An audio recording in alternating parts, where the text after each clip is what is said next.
There are a lot of times where you begin to question things in life. Am I a bad person? Have I properly fulfilled my purpose in life? Well, today I ask you the question, what went wrong in this horrible world?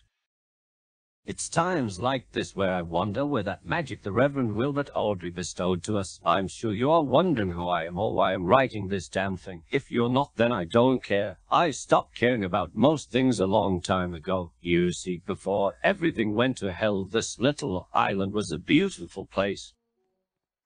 Sodor was always a great place for vacationers and tourists, from the beautiful green forests to that sweet salty ocean air. However, what most people came to see were engines. You see, while most of Britain uses diesel power, we here on Sodor still used steam locomotives, and this wasn't all. Our engines were live, living and breathing beings. However, now I bet they wish they weren't. I was actually a driver of one of them, the number one, and his name was Thomas.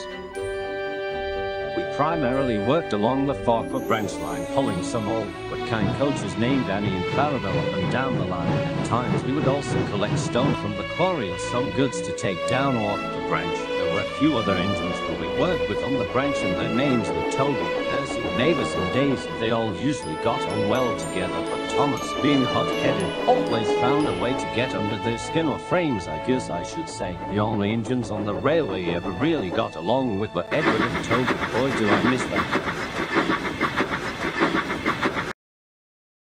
One night as we pulled into Elsbridge to drop off some workmen, we noticed Percy sitting in the goods shed. This was strange because normally he would have long since left with the nightly mail train. Greg, the station master and long-time friend of mine, walked up and told me that Percy's safety valve had burst. I looked at Ted, Thomas' fireman, and by the look on his face we knew where this was going, and with a long groan we buffered up to Percy and began pulling him down the line towards Crovan's Gate.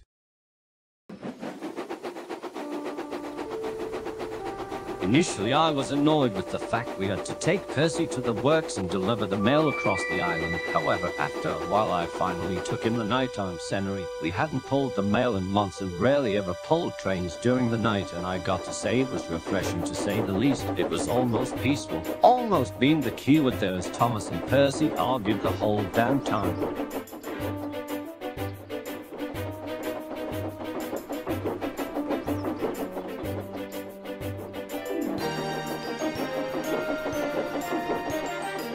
Honestly, if you watched the show then came to see them in person, you'd think they're different engines. As we pulled into Crovan's Gate, we quickly shunted Percy to the works shed, and just before we could leave the yard, we were flagged down by the station master.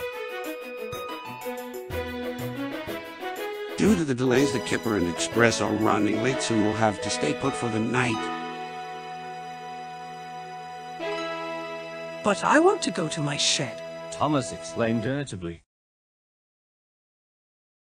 We didn't put up any fight and just backed Thomas into the works shed with Percy. As soon as he hit the buffers, the two were in a full-fledged argument. We quickly jumped from the cab and left. I prayed that Percy would still be asleep when we left the next morning. I really didn't want to deal with their shit.